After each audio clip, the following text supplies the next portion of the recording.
Di sini saya ber, saya dengan tim saya, nama saya Husain Muhammad Rifai, tim saya itu ada Mas Aji Satria Pribadi, kemudian ada Mas Inan Isnaini, kemudian ada Mbak Siti Rahma Daria, kemudian ada Mas Vigo Dewandra Hendratmoko.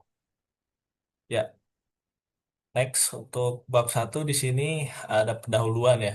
Yang pertama ini perusahaan manufaktur dituntut untuk mampu mengelola sistem produksi secara terintegritas dan adaptif guna untuk menghadapi dinamika permintaan pasar serta tekanan efisiensi operasional. Ketidaktepatan perencanaan produksi dapat menyebabkan ketidakseimbangan kapasitas, tingginya biaya persediaan, dan hilangnya peluang penjualan. Oleh karena itu, diperlukan pendekatan analisis yang komprehensif dalam proses perencanaan dan pengendalian produksi. Next. Untuk tujuannya di sini yang pertama, menganalisis dan menentukan metode perencanaan produksi yang optimal melalui forecasting, perencanaan agregat, dan penyusunan Master Production Schedule atau MPS. Yang kedua, menghitung kebutuhan material serta menentukan metode load sizing yang paling efisien untuk meminimalkan total biaya persediaan. Yang ketiga, mengoptimalkan sistem inventory dan operasional scheduling guna meningkatkan efisiensi operasional dan kelancaran proses produksi perusahaan. Next. Untuk rumusan masalahnya di sini juga ada tiga. Yang pertama, bagaimana menentukan metode forecasting, perencanaan agregat, dan master production schedule atau MPS yang efektif untuk mendukung perencanaan produksi. Yang kedua, bagaimana menghitung kebutuhan material dan kebutuhan metode load sizing yang optimal untuk meminimalkan biaya persediaan. Yang ketiga, bagaimana mengelola sistem inventory dan operational scheduling guna untuk meningkatkan efisiensi serta kelancaran proses produksi. Oke, berikutnya bisa dijelaskan sama Mbak Siti. Baik, selanjutnya terkait forecasting. Forecasting atau peramalan merupakan proses memperkirakan kebutuhan atau kondisi di masa depan menggunakan data historis dan metode analisis tertentu sebagai dasar pengambilan keputusan operasional. Ketepatan hasil forecasting dipengaruhi oleh kualitas data dan metode yang digunakan sehingga evaluasi akurasi perlu dilakukan secara berkala. Selain itu, pemilihan metode peramalan harus disesuaikan dengan karakteristik data agar perencanaan dan pengendalian persediaan dapat berjalan lebih efektif. Lalu selanjutnya terkait aggregate planning atau perencanaan agregat merupakan perencanaan produksi jangka menengah yang bertujuan menyesuaikan kapasitas produksi dengan permintaan pasar. Perencanaan ini membantu perusahaan menentukan jumlah produksi, tenaga kerja, dan penggunaan sumber daya secara efisien untuk menghindari kelebihan maupun kekurangan produksi. Selain itu, aggregate planning bertujuan meminimalkan total biaya operasional tanpa mengurangi tingkat pelayanan kepada pelanggan. Lalu terkait master production schedule merupakan rencana produksi yang menentukan jumlah produk jadi yang harus diproduksi pada setiap periode berdasarkan hasil forecasting dan aggregate planning. MPS berfungsi sebagai pedoman utama produksi dengan mempertimbangkan permintaan pelanggan, persediaan, safety stock, dan lead time agar keseimbangan antara kapasitas produksi dan permintaan tetap terjaga. Lalu terkait MRP, uh, merupakan sistem perencanaan kebutuhan material yang menggunakan data MPS, Bill of Material, dan persediaan untuk menentukan jumlah serta waktu pemesanan bahan baku. Dengan MRP, perusahaan dapat memastikan ketersediaan material secara tepat waktu, mengurangi biaya persediaan, dan meningkatkan kelancaran proses produksi. Lalu yang terakhir terkait lot sizing merupakan metode untuk menentukan jumlah pemesanan atau produksi yang optimal guna meminimalkan total biaya persediaan yang meliputi biaya pemesanan dan biaya penyimpanan. Pemilihan ukuran lot harus mempertimbangkan keseimbangan antara frekuensi pemesanan dan jumlah persediaan agar proses produksi tetap efisien. Beberapa metode yang umumnya digunakan yaitu lot for lot, list unit cost, and Wagner Wittin yang dapat membantu perusahaan mengurangi biaya persediaan dan menjaga ketersediaan material. Selanjutnya akan dijelaskan oleh Mas Vigo. Baik, saya akan melanjutkan untuk pengolahan data forecasting. Yang pertama menggunakan metode TSD atau time series derivative, dan kedua menggunakan metode Holtz. Pada metode time series derivative, kita membuat trend data pada sebuah chart. Jadi kita mengumpulkan data-datanya dan membuat perkiraan permintaan di hari-hari berikutnya pada perusahaan La Familia Bag ini. Lalu dengan metode Holtz, kita melakukan forecasting juga dengan menentukan nilai awal level dan tren. Kemudian kita menghitung nilai level, tren, dan forecast tiap periode menggunakan parameter alpha dan beta tertentu. Hasil peramalan atau forecasting selanjutnya dievaluasi menggunakan beberapa ukuran akurasi seperti MSI, MAPE, MAD, bias, dan tracking sinyal atau TS untuk mengetahui tingkat ketepatan metode forecasting yang digunakan. Lalu setelah itu kita masuk ke agregat planning. Kita menggunakan dua metode, yaitu metode ZIP dan metode overtime plus subkontrak. Metode ZIP ini atau Zero Inventory Plan diterapkan dengan menyesuaikan jumlah tenaga kerja terhadap fluktuasi permintaan guna meminimalkan persediaan. Perhitungan dilakukan melalui penentuan kapasitas produksi per kerja, proyeksi permintaan bersih, kebutuhan tenaga kerja, serta pengelolaan rekrutmen dan pemberhentian pekerja untuk memenuhi target produksi dan menjaga persediaan akhir agar tetap rendah. Hasil perhitungan dengan metode Zero Inventory Plan ini menunjukkan total biaya strategi ZIP terdiri dari biaya produksi, rekrutmen, pemberhentian, tenaga kerja, dan persediaan dengan total keseluruhan sebesar 184 miliar 134 juta 121.724. Strategi ini mampu menjaga keseimbangan antara kapasitas produksi dan permintaan dengan tingkat persediaan yang minimal. Lalu metode kedua menggunakan metode overtime plus subkontrak. Strategi campuran ini menggunakan jumlah tenaga kerja tetap sebanyak 85 orang dengan tambahan jam lembur untuk memenuhi permintaan produksi, sedangkan subkontrak atau outsourcing digunakan hanya jika kapasitas internal tidak mencukupi. Hasil perhitungan menunjukkan bahwa sivitas reguler dan lembur mampu memenuhi permintaan tanpa perlu subkontrak, dengan total biaya yang terdiri dari biaya tenaga kerja, lembur, persediaan, dan produksi sebesar 163 miliar 524 juta 364.620. Hasil ini dinilai lebih rendah daripada metode sebelumnya, yaitu metode Zero Inventory Plan. Saya lanjut. Untuk selanjutnya kita membuat assembly chart. Assembly chart ini adalah hubungan yang chart yang memvisualisasikan seluruh komponen pembentuk sebuah produk beserta urutan proses perakitan yang terstruktur untuk menghasilkan produk akhir. Lalu ada product structure. Product structure ini ada diagram hierarkis yang mendefinisikan hubungan antara komponen utama, subperakitan, hingga bahan baku mentah yang diperlukan dalam proses manufaktur. Untuk selanjutnya akan dilanjutkan oleh teman saya. Baik, selamat malam. Izin melanjutkan terkait dengan MPS. Yang merupakan tabel master producer scheduling disusun dengan memasukkan seluruh data yang telah diperoleh dari tahap sebelumnya ke dalam tabel penjadwalan produksi induk. Setelah seluruh data diketahui dan dimasukkan ke dalam tabel MPS, cara formula ditampilkan di layar ya. Kemudian untuk berikutnya yaitu MRP. Sebelumnya menyusun tabel MRP diperlukan tabel pendukung yang memuat data dari bill of material atau BOM seperti level produk, kode komponen, quantity, lead time, dan order policy yang disusun sesuai product structure agar proses perencanaan lebih sistematis. Selain itu ditentukan juga plan order receive atau POREC dan plan order release atau POREL periode pertama, di mana POREL dijadwalkan lebih awal sesuai lead time untuk memastikan material tersedia tepat waktu. Untuk selanjutnya yaitu lot sizing. Lot sizing ini dilakukan perhitungan untuk menentukan jumlah pemesanan yang paling ekonomis, di mana dalam lot sizing itu dibagi menjadi dua. Yang pertama itu adalah list unit cost atau LUC, di mana LUC ini bekerja dengan membandingkan menggunakan data plan order release dari tabel MRP sebagai dasar perhitungan kebutuhan setiap periode dengan mempertimbangkan biaya pesan dan biaya simpan.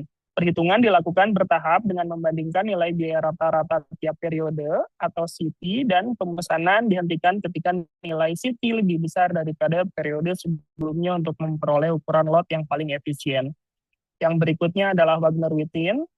Wagner-Wittin pada metode ini perhitungan dimulai dengan mengisi nilai setup cost, holding cost, periode, dan demand berdasarkan pada tabel MRP. Selanjutnya dibuat metrik total variable cost atau TVC untuk setiap alternatif pemesanan menggunakan rumus yang menggunakan menggabungkan biaya pemesanan dan biaya simpan sehingga dapat menentukan kombinasi pemesanan yang paling efisien dalam horizon perencanaan.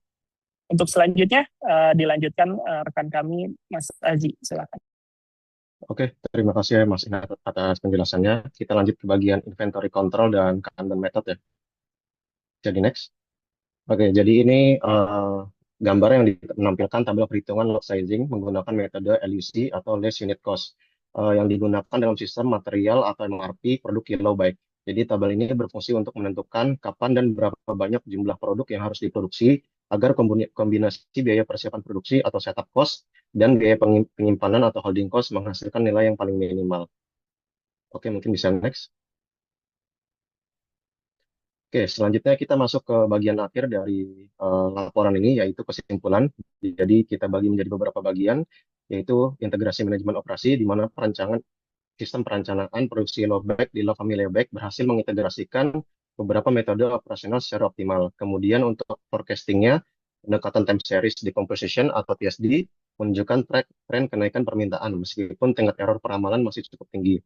Kemudian untuk MPS, penyusunan master production schedule menghasilkan total rencana produksi sebesar 516.222 unit dengan safety stock sebesar 8.750 unit. Kemudian untuk efisiensi biaya, lot sizing yaitu metode LUC terbukti lebih efisien dibandingkan Wagner-Wittin dengan total biaya persediaan minimum sebesar 1.034.000 rupiah. Kemudian optimasi lantai pabrik juga sukses memaksimalkan aliran produksi serta efisiensi waktu proses. Kemudian ke bagian dampak finansial dan pelayanan, integrasi seluruh metode berhasil meningkatkan efisiensi operasional, meminimalkan total biaya, dan juga menjaga tingkat pelayanan atau service level pelanggan. Kemudian selanjutnya ke bagian saran, diperlukan evaluasi berkala peramalan atau forecasting, yaitu peninjauan hasil forecasting secara rutin demi meningkatkan akurasi data serta memilih metode penyesuaian yang tepat untuk mereduksi tingkat error. Kemudian juga perlu adanya peninjauan strategi agregat, yaitu mengevaluasi strategi tenaga kerja dan agregat planning secara kontinu agar kapasitas produksi internal selalu seimbang dengan fluktuasi pasar yang dinamis. Kemudian juga perlu adanya konsistensi pengendalian persediaan, yaitu mempertahankan dan mengawasi penerapan metode Kanban di lantai produksi secara disiplin dan konsisten. Kemudian untuk efisiensi jangka panjang, perlu dijaga kedisiplinan sistem pengawasan persediaan yang terbukti dapat terus meningkatkan efisiensi kerja sekaligus menekan biaya inventory berkelanjutan. Oke, terima kasih atas perhatiannya. Mungkin itu saja dari grup 1 kelompok POA, LJDA. Apabila ada kesalahan, mohon dimaafkan.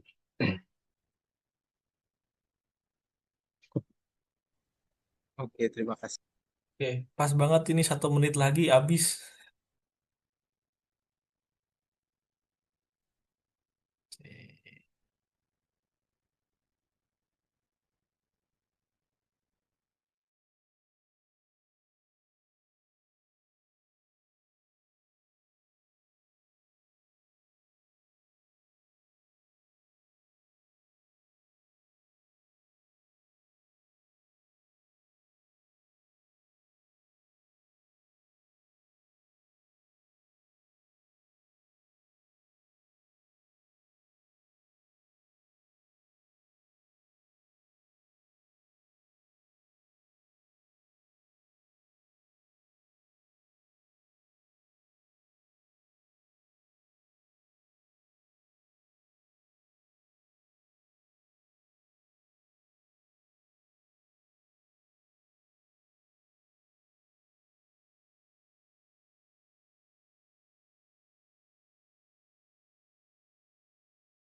Kayaknya bisa ya.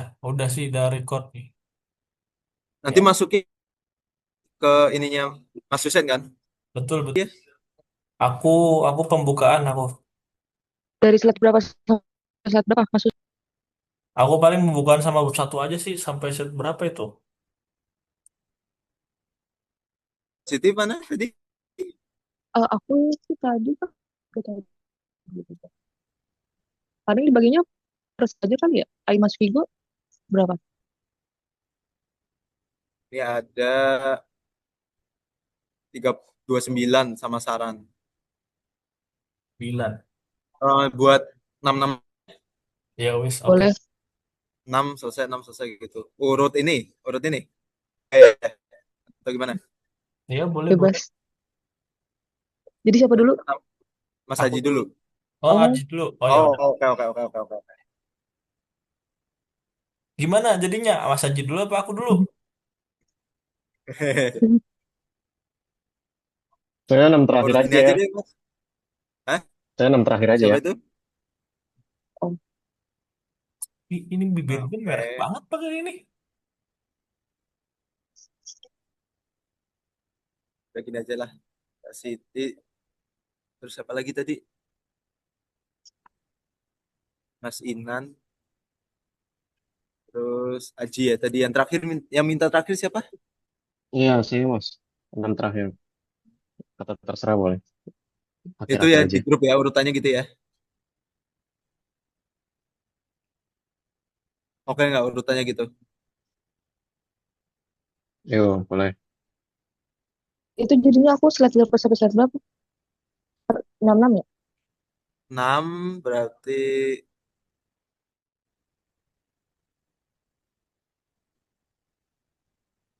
kayaknya metode ini deh, pengolahan data forecasting, metode Waduh, TSD. Yang share screen ini apa siapa sih Ya, ini ini? ya? nanti Oh ya wis. Oke oke oke. foto Mbak.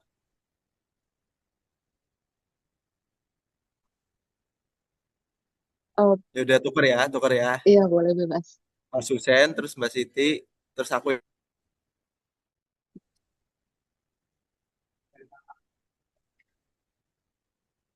Harus ada fotonya nggak sih? Nggak ada ya? Aman lah ya. Foto apa? Katanya harus ada foto.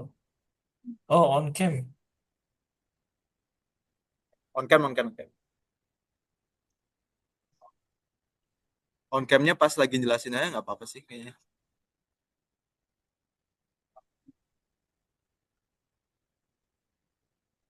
Berarti 66 berarti aku sampai ketemu bab 2 doang ini. Ya nanti ini aja di call out Mbak Oh, Sitinya aja. oh ya wis. Follow out aja berarti ya. Oh ya wis, oke.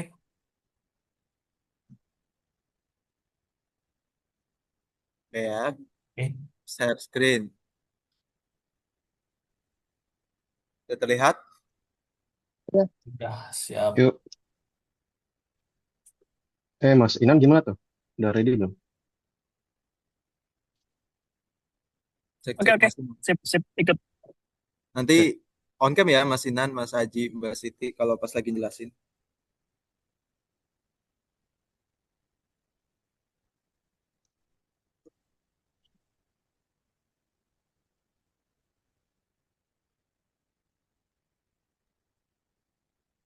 Mulai. Bismillahirrahmanirrahim. Mulai. Assalamualaikum warahmatullahi wabarakatuh. Selamat malam, Bapak Ibu sekalian. Kami dari kelompok satu LJDA ingin mempresentasikan hasil laporan final project kami untuk mata kuliah Production and Operational Analysis final project ya. Eh, di sini saya ber saya dengan tim saya nama saya Husen Muhammad Rifai, tim saya itu ada Mas Aji Satria Pribadi, kemudian ada Mas Inan Isnaini, kemudian ada Mbak Siti Rahma Daria, kemudian ada Mas Vigo Dewandra Hendrat Moko. Ya, Next, untuk bab satu di sini ada pendahuluan ya.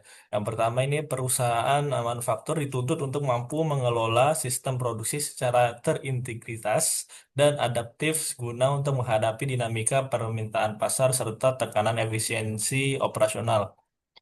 Ketidaktepatan perencanaan produksi dapat menyebabkan ketidakseimbangan kapasitas, tingginya biaya persediaan dan hilangnya peluang penjualan. Oleh karena itu, diperlukan pendekatan analisis yang komprehensif dalam proses perencanaan dan pengendalian produksi.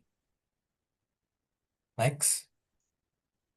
Untuk tujuannya di sini yang pertama, menganalisis dan menentukan metode perencanaan produksi yang optimal melalui forecasting, perencanaan agregat, dan penyusunan Master Production Schedule atau MPS.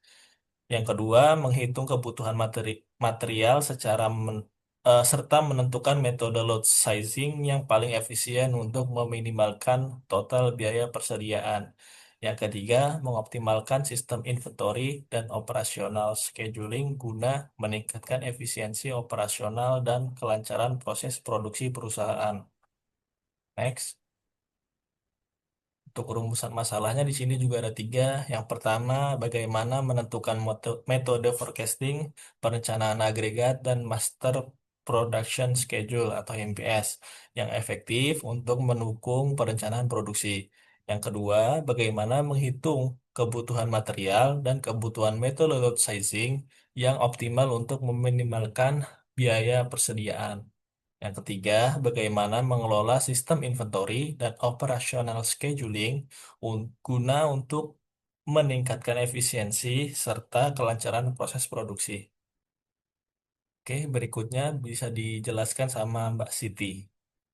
Baik, selanjutnya terkait forecasting. Forecasting atau peramalan merupakan proses memperkirakan kebutuhan atau kondisi di masa depan menggunakan data historis dan metode analisis tertentu sebagai dasar pengambilan keputusan operasional. Ketepatan hasil forecasting dipengaruhi oleh kualitas data dan metode yang digunakan sehingga evaluasi akurasi perlu dilakukan secara berkala.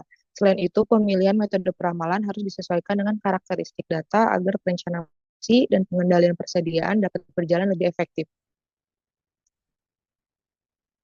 Lalu selanjutnya terkait aggregate planning atau perencanaan agregat merupakan perencanaan produksi jangka menengah yang bertujuan menyesuaikan kapasitas produksi dengan permintaan pasar. Perencanaan ini membantu perusahaan menentukan jumlah produksi, tenaga kerja, dan penggunaan sumber daya secara efisien untuk menghindari kelebihan maupun kekurangan produksi. Selain itu, aggregate planning bertujuan meminimalkan total biaya operasional tanpa mengurangi tingkat pelayanan kepada pelanggan. Lalu terkait master production schedule merupakan rencana produksi yang menentukan jumlah produk jadi yang harus diproduksi pada setiap periode berdasarkan hasil forecasting dan aggregate planning. MPS berfungsi sebagai pedoman utama produksi dengan mempertimbangkan permintaan pelanggan, persediaan, safety stock, dan lead time agar keseimbangan antara kapasitas produksi dan permintaan tetap terjaga.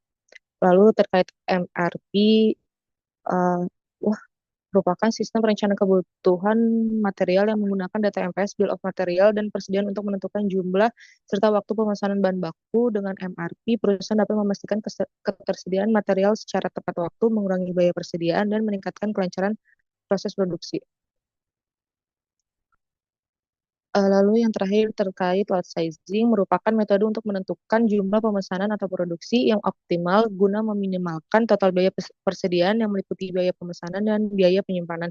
Pemilihan ukuran lot harus mempertimbangkan keseimbangan antara frekuensi pemesanan dan jumlah persediaan agar proses produksi tetap efisien. Beberapa metode yang umumnya digunakan yaitu lot for lot, list unit cost, and Wagner Wittin yang dapat membantu perusahaan mengurangi biaya persediaan dan menjaga ketersediaan material. Selanjutnya akan dijelaskan oleh Mas Vigo. Baik, saya akan melanjutkan untuk pengolahan data forecasting. Yang pertama menggunakan metode TSD atau Time Series Derivative, dan kedua menggunakan metode Holtz. Pada metode Time Series Derivative, kita membuat trend data pada sebuah chart. Jadi kita mengumpulkan data-datanya dan membuat perkiraan permintaan di hari-hari berikutnya. Pada perusahaan La Familia Bag ini. Lalu dengan metode Holtz, kita melakukan forecasting juga dengan menentukan nilai awal level dan tren. Kemudian kita menghitung nilai level, tren, dan forecast setiap periode menggunakan parameter alfa dan beta tertentu. Hasil peramalan atau forecasting selanjutnya dievaluasi menggunakan beberapa ukuran akurasi seperti MSI, MAPE, MAD, bias, dan tracking sinyal atau TS untuk mengetahui tingkat ketepatan metode forecasting yang digunakan. Lalu setelah itu kita masuk ke agregat planning.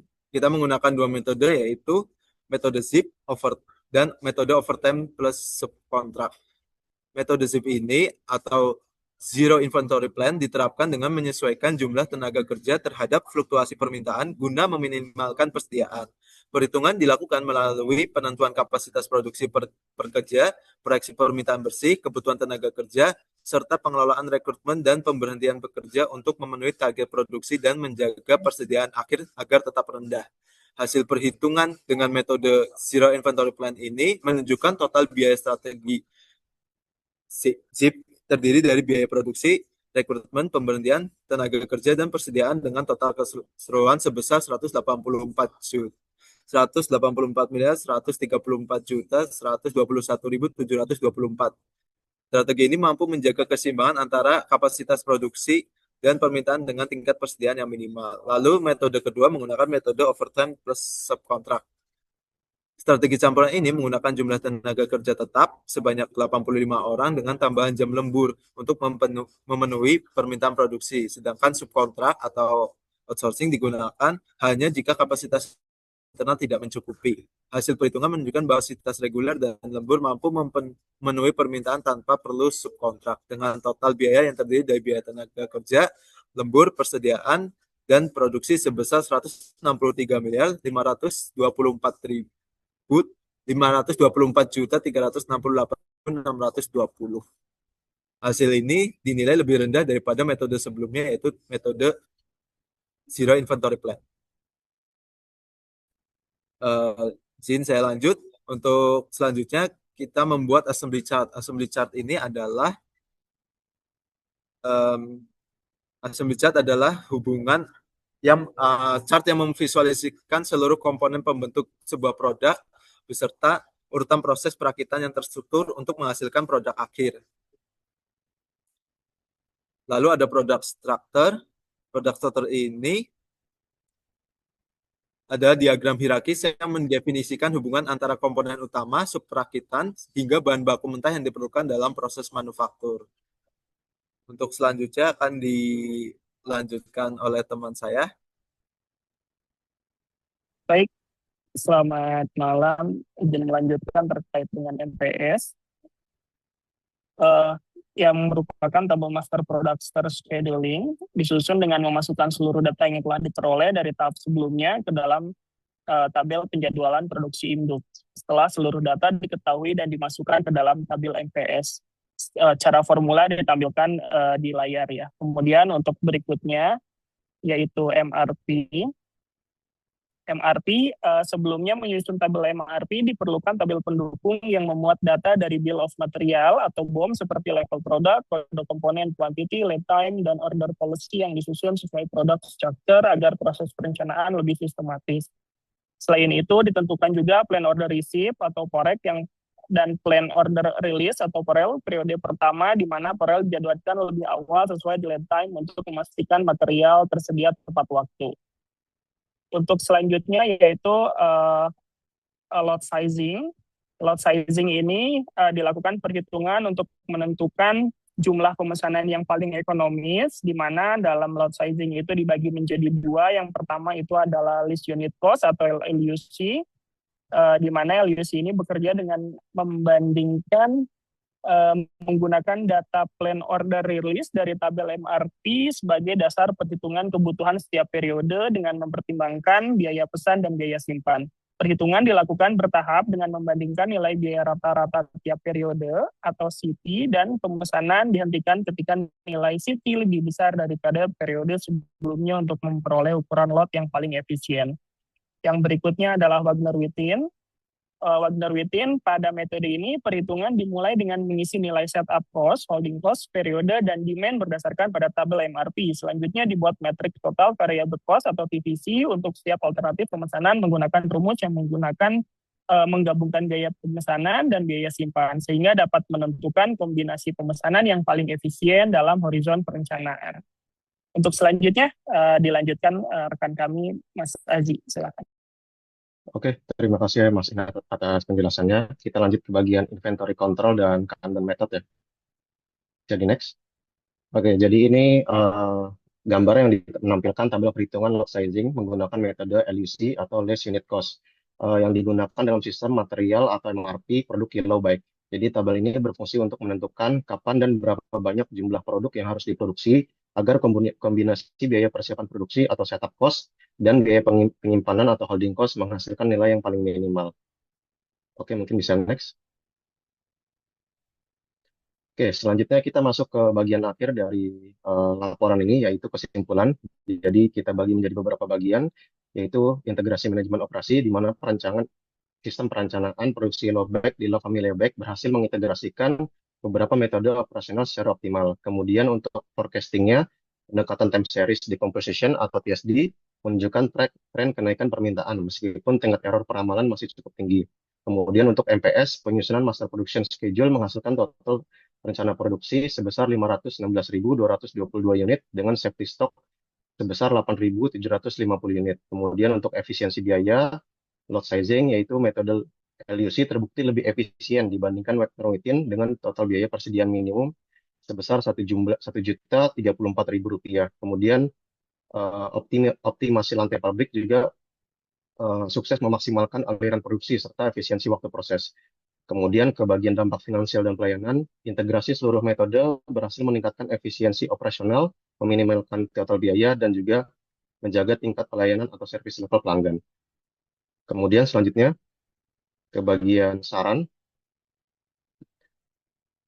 diperlukan evaluasi berkala peramalan atau forecasting, yaitu peninjauan hasil forecasting secara rutin demi meningkatkan akurasi data serta memilih metode penyesuaian yang tepat untuk mereduksi tingkat error. Kemudian juga perlu adanya peninjauan strategi agregat, yaitu mengevaluasi strategi tenaga kerja dan agregat planning secara kontinu agar kapasitas produksi internal selalu seimbang dengan fluktuasi pasar yang dinamis. Kemudian juga perlu adanya konsistensi pengendalian persediaan, yaitu mempertahankan dan mengawasi penerapan metode Kanban di lantai produksi secara disiplin dan konsisten. Kemudian untuk efisiensi jangka panjang, perlu dijaga kedisiplinan sistem pengawasan persediaan yang terbukti dapat terus meningkatkan efisiensi kerja sekaligus menekan biaya inventory berkelanjutan. Oke, terima kasih atas perhatiannya. Mungkin itu saja dari grup 1 kelompok POA LJDA. Apabila ada kesalahan, mohon dimaafkan.